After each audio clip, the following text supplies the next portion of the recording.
It would be wrong not to start with an injury update, Paul. It seems to be everything we talk about these days. Where are we at, particularly with Mox and Edmo? Yeah, they are progressing. Ryan, Owen, and Morgan are all progressing. They're coming on. We're going to give them as long as we possibly can before the weekend.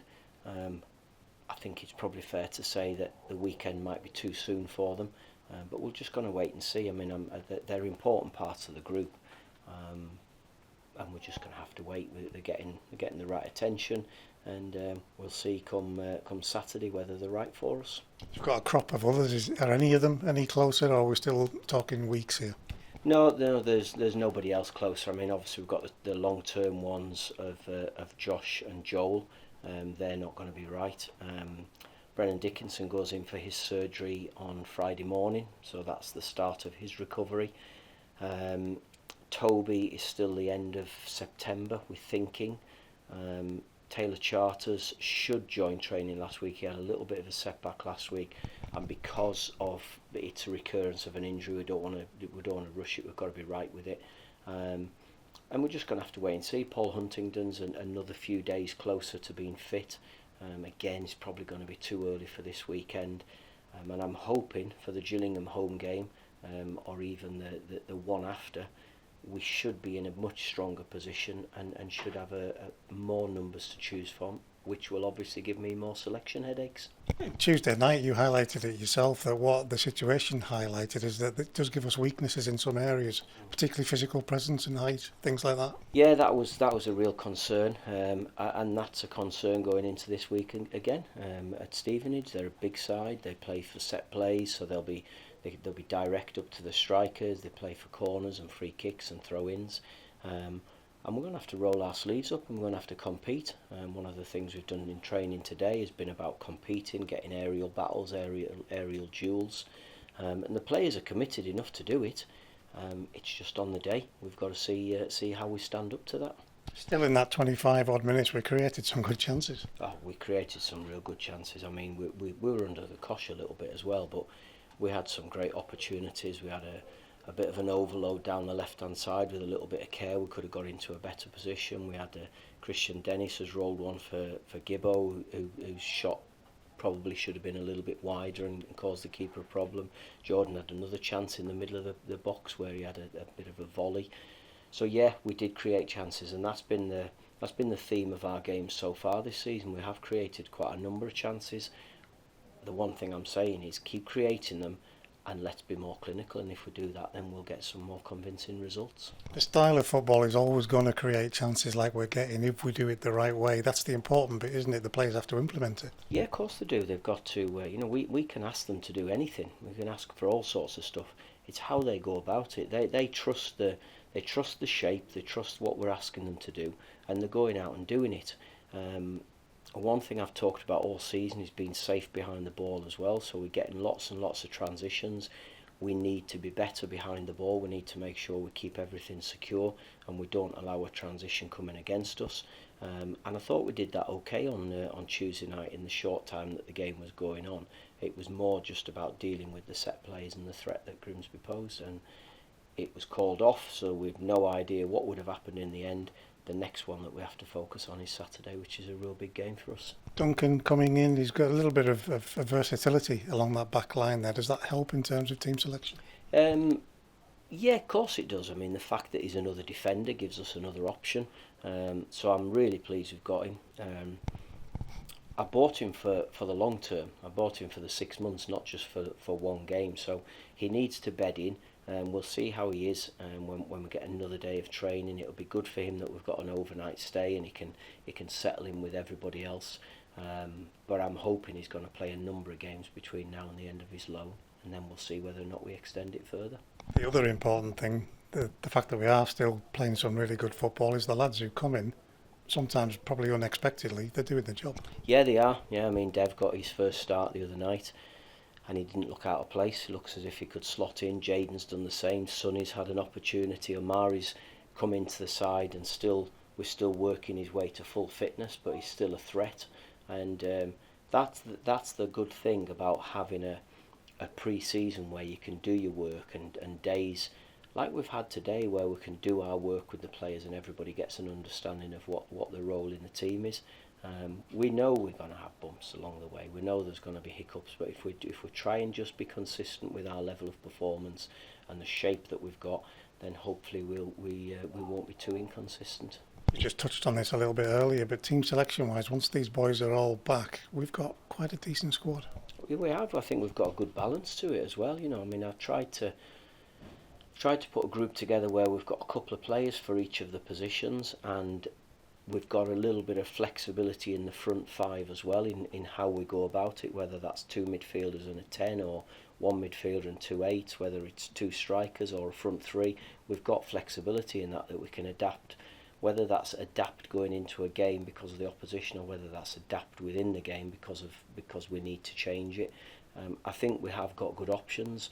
I'm really looking forward to getting them all back. You know, I'm looking forward to getting Joel Senior back, who probably thinks he's such a long time ago since he played. I'm looking forward to getting him involved, and get Morgan back, and Owen and Ryan Edmondson, and that'll be and Toby. You know, we haven't been able to use Toby so far, so we've got some good options, and hopefully between us we can select the right team to get results. Does something like Tuesday night affect the mindset, I suppose, is a good way of asking that question? Does it get into the lads' heads at all? No, not at all. No, it's nobody's even mentioned it this morning. It's gone. You know, we didn't talk about last weekend on Tuesday. It's just done. Once we're in, once we've done any sort of review or got ready for the next game, there's no point looking back. It's about just looking forward, looking at the next one. The sole focus in today's training wasn't about Grimsby, it's about Stevenage. It's about what their threats are, what we think we can do against them, and hopefully the players will be able to go and put it into practice. Bizarre regulation quirk, if we'd scored a goal it would have been expunged, the points wouldn't be there, but Mel's, he keeps that yellow card. It's strange, some of these things, isn't it? There's no point trying to work it out. I gave up a long time ago trying to work out what's going on. I don't have an answer. It's madness. The game counts for absolutely nothing. We have to go back again on the end of September, and that's one of the ridiculous rules that many people would probably complain about. But there, you've just got to get on with it. Something else that's skewed, we were one of the top performing teams in terms of expected goals from free play. Stevenage, one of the best performing teams in stopping expected goal chances in free play. It's going to be an interesting game on Saturday. Yeah, it is. I mean, I just hope that we can keep creating, because I really do think if we keep creating the chances, we are going to score goals. It's simple as that. You know, we had lots of games last year when I was here that we didn't create chances. So this is a nice turnaround. The truth of it is, though, you've got to keep doing it. It doesn't count what you've done in the first 3 or 4 games. It's what you do consistently over the season. And I'm reasonably happy with the start. The truth is, it counts for nothing. We've got to carry it on. We've got to make sure we keep going. We've only just started out on this long journey of the season that we have, and it's been good so far. But football can change very quickly, and we've got to make sure that it changes for even better for us. I think in the run-up to the game, when Stevenage were here at the end of the season, Steve Evans was saying, I'm going to make changes. He certainly has. There's a big turnover. Oh, massive turnaround.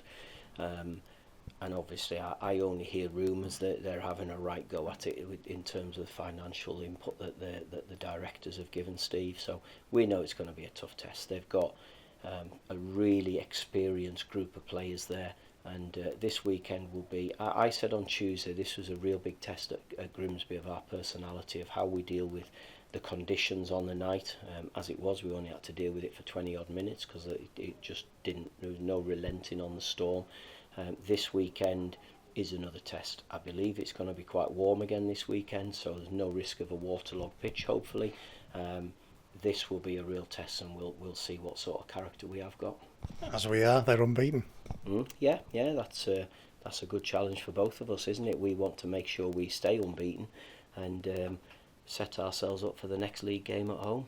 It's all about consistency, isn't it? You've said it a couple of times already in this interview alone. It's about, okay, we've done it, but we've got to keep doing it. Yeah, that's what it's about. You know, you can, in a cup game, you can sneak a result and you can nick through to the next round and maybe nick a result in the next round. In the league, it is about being consistent. It's the 46 league games, and I'll be honest, that's why I like I liked it when there was no playoffs. I know the playoffs are brilliant for supporters, but to be a strong league team, you've got to be consistent over 46 league games. You get in those top places, and that's where you deserve to be. Now then it then turns into a bit of a cup competition, which is different. So, you know, I know it's a real got real fans appeal in playoffs, but for me, I want us to be consistent for 46 games and take whatever comes at the end of that. I know, God, where do we go? Colchester, there was a bit of a tricky Friday. Does that change your mind on how you do your Fridays going forward? No, not at all. No, no. It was. I say it all along. Carlisle is where it is. We can't change it. It's always been here. We've just got to get on with it. We accept that we're going to have some long journeys. You know, I mean, I know in the summer there was the figure that came out that was calculated how many miles we're going to do. Yeah, it's ridiculous, but hey, listen, it's not the end of the world. We look after the players well. The motorways on a Friday can be busy. Sometimes you might get a bit of luck as well, and you might sail through. And I keep throwing things you've already said, but the fans, they don't get on the bus as we do. You've said that before. They do all sorts to get to us, but they keep coming. The fans are brilliant. I mean, it's we've had incredible support. Even Tuesday night, you know, it's absolutely lashing it down and horrendous conditions, and they've stayed and they've stuck with it. I'm quite sure we'll get good support at Stevenage again, and hopefully we put on a performance for them that makes them want to stay with us. And I know Stevenage is first, but next week, is that a chance to catch the breath a bit, or will it be another week where you actually load things a little bit? No, it will be a chance to catch our breath a little bit. We'll still be doing the work because Gillingham is a really important game, but the players who've had a lot of minutes will get a little bit of rest time as well. They'll get a bit more recovery. Saying that, there's also a group of players who need to keep working, and there'll be some proper training sessions for them all, for those lads who need topping up, because come the Gillingham game, and then we've got the Man United Cup game, we're going to need everybody fit and available, because that might be their opportunity to show us. And one thing that I'm really conscious of is that when you have players who are not playing regular first team games, and then they come in and they're not fully fit, people then criticise them and say, oh, they're not up to it, they can't do it. So we've got to make sure that we get them to a level of fitness that if they are selected for that Man United game, they're ready to go and show what they can do properly. And I think that's really important, not only for us as staff, it's important for the football club, but more importantly, it's right for the players as well, because they've got to be able to go and do themselves justice.